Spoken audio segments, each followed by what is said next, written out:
Welcome back students.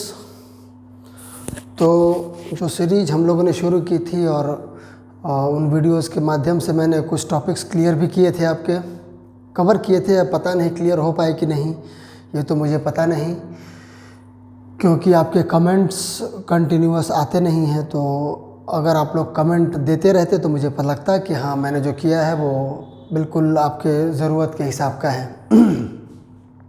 तो जो series हम लोगों ने शुरू की थी, उस सीरीज़ में हम लोगों ने ये देखा था कौन कौन से टॉपिक्स हम लोगों ने बेसिक किए थे, जर्नल और लेजर के। हम लोगों ने अकाउंटिंग के मेथड्स को जाना था, अकाउंटिंग के मतलब को जाना था।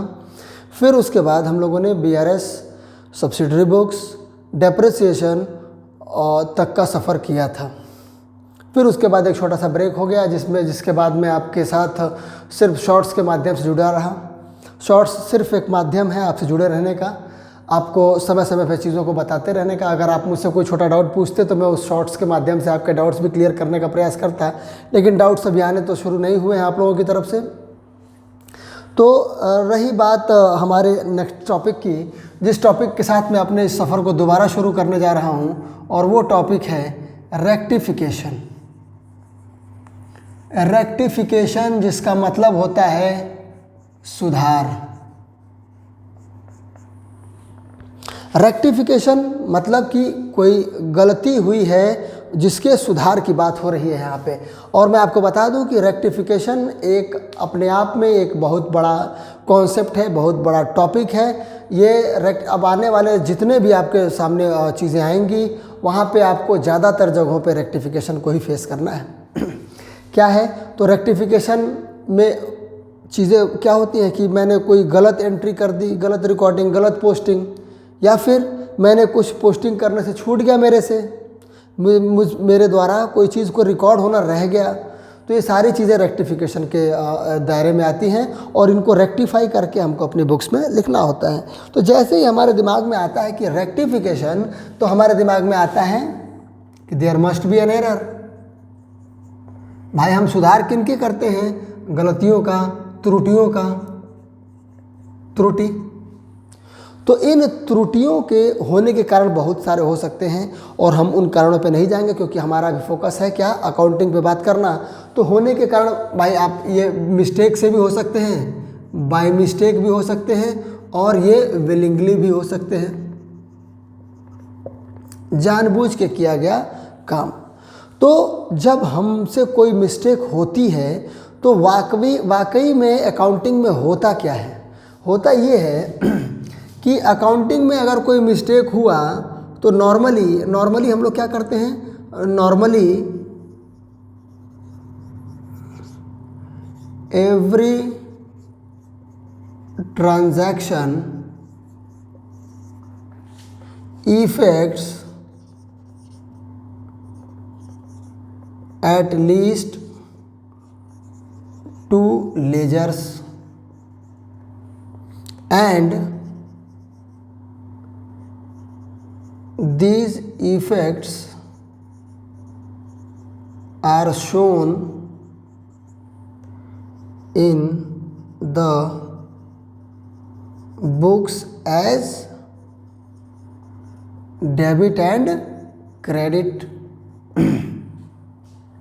तो बोला नॉर्मली ट्रांजैक्शन का ये होता है। तो हमसे क्या होता है कि error means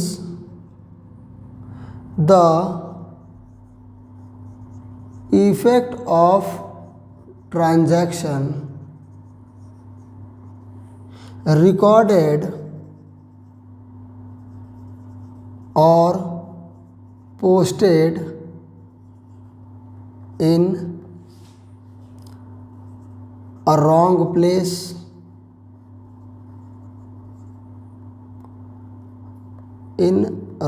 place, wrong amount या wrong side। 3 चीज़ें हो सकती हैं एरर के रूप में। प्लेस का मतलब क्या हुआ? अकाउंट या लेजर, जो भी आप कहना चाहें, जिस तरीके से आप समझ लें। अमाउंट का मतलब हुआ, तो जैसे कि हम लोगों ने चर्चा शुरू की थी कि ये जो रेक्टिफिकेशन होता है इसके एरर्स और रॉन्ग प्लेस, मैंने देखा कि जो एरर्स हो सकते हैं वो रॉन्ग प्लेस पे हो सकते हैं। मतलब रॉन्ग प्लेस कहने का मतलब किसी गलत अकाउंट में या गलत लेजर में हम लोग उसकी एंट्री कर दें। रॉन्ग अमाउंट का मतलब कि एक एग्जांपल ले सकते हैं हम लोग कि मान लीजिए 1000 रुपये का सामान मैंने बेचा है और मैंने गलती से उसको 100 रुपये लिख दिया, या गलती से मैंने उसको 10,000 रुपये लिख दिए। एक जीरो का डिफरेंस आने से एक सही अमाउंट को हम लोग गलत अपने अकाउंट्स में लिख देंगे, जिसकी वजह से हमारे अकाउंट से जो भी रिज़ल्ट आना शुरू होंगे वो क्या होंगे, वो सारे रिज़ल्ट्स हमें पॉल्यूटेड दिखेंगे, हमें गलत दिखना शुरू कर देंगे। तो आगे चलते हैं। साइड लिखने का मतलब क्या होता है कि हमें मालूम है कि अकाउंट में 2 साइड होते हैं। जब भी हम अकाउंटिंग करते हैं तो या तो डेबिट साइड में एंट्री करते हैं या तो क्रेडिट साइड में एंट्री करते हैं। तो मान लीजिए किसी ट्रांजैक्शन का जो इफेक्ट है वो हमें डेबिट साइड में दिखाना था किसी स्पेसिफिक लेजर में, लेकिन हम लोगों ने डेबिट साइड के बदले क्रेडिट साइड में दिखा दिया। तो इस तरीके से हम इन 3 जगहों पर मोस्टली मिस्टेक्स करते हैं, और इन मिस्टेक्स को दूर करने के लिए हम लोग क्या करेंगे। तो अब हमारे दिमाग में एक बात आती है कि हाउ टू रेक्टिफाई,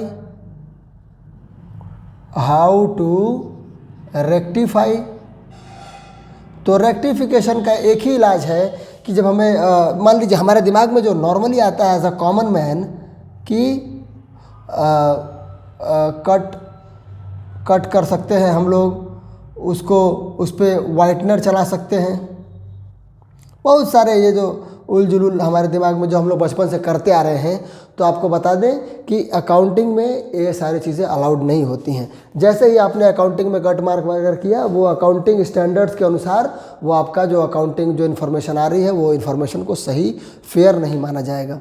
तो अब कैसे रिमूव करेंगे। तो रेक्टिफिकेशन का एक ही तरीका है, by using only accounting methods, accounting के तरीकों का ही इस्तेमाल करके हम लोग उन चीज़ों को ठीक करेंगे। तो क्या करेंगे हम लोग रेक्टिफाइंग एंट्रीज बनाएंगे, एंट्री बनाएंगे जिसकी मदद से हम क्या करते हैं, पोस्टिंग करके अपने इन सारे एरर्स के प्रभाव को ख़त्म करते हैं और करेक्ट जो इफ़ेक्ट्स होते हैं उनको इंस्टॉल करते हैं।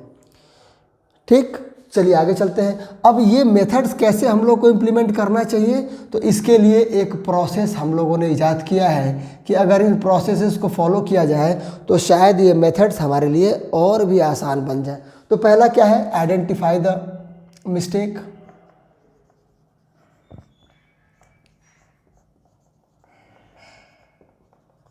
आइडेंटिफाई द मिस्टेक, पहले तो आप गलती को पहचानिए। गलती कैसे पहचानेंगे आप, तो गलती पहचानने के लिए मैंने बताया था कि प्रोसेस में भी पता चल जाता है, और ट्रायल बैलेंस जब हम बनाते हैं तो बहुत सारी गलतियां हैं जो ट्रायल बैलेंस से पता चल जाती है। कुछ ऐसी गलतियां भी हैं जो आपके बुक्स के थियरी पोर्शन में दिया गया है, उसको पढ़िए डिटेल में, आपको चीज़ें क्लियर होंगी, और नहीं होंगी तो फिर आएंगी तो हम उस पर भी बात कर सकते हैं।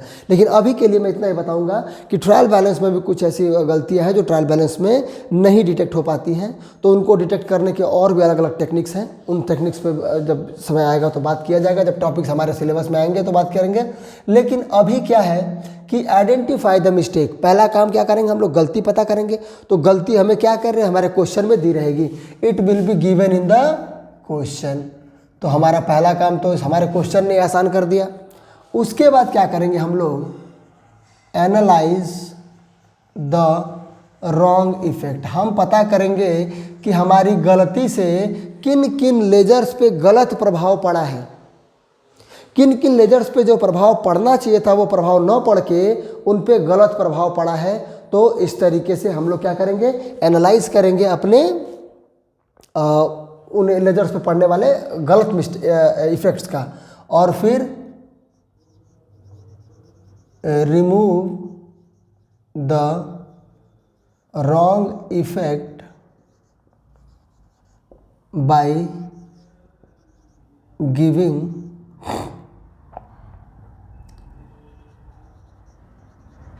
Required effect on that ledger. उस लेजर पे हम लोग जो भी हमारी मिस्टेक हुई है उस मिस्टेक्स को दूर करने के लिए जो भी आना चाहिए। तो इसको समझने के लिए हम एक एग्जांपल लेते हैं। जैसे मान लीजिए हमें पता चला कि हमने एक परचेस को गुड्स सोल्ड टू राम, एक हमारे पास आया कि 1000 रुपये का राम को मैंने गुड सोल्ड किया था, लेकिन बुक्स में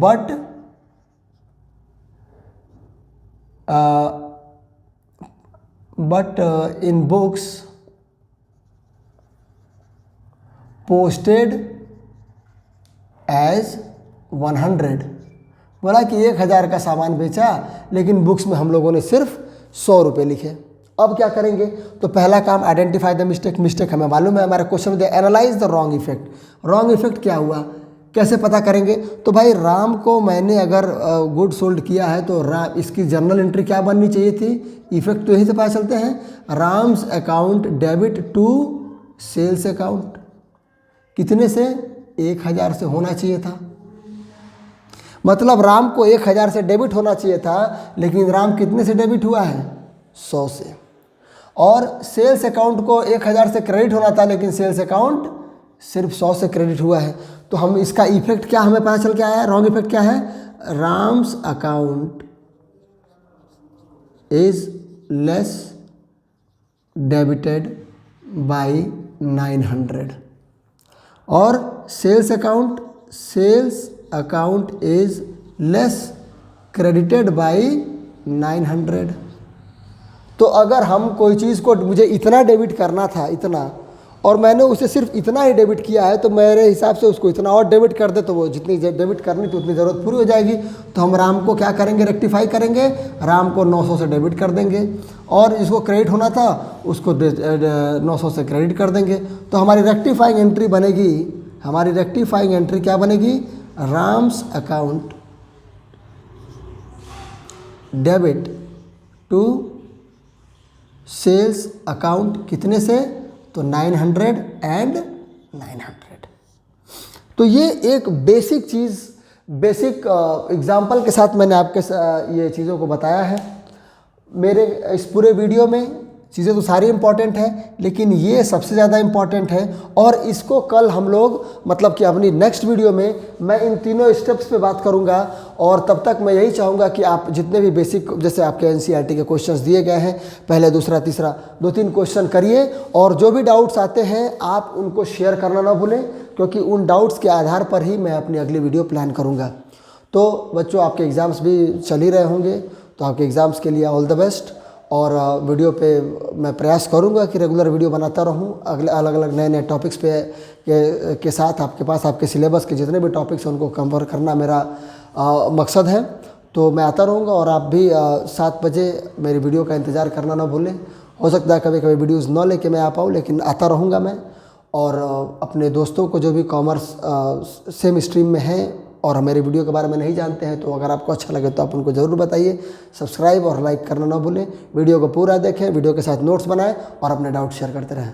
thank you and all the best.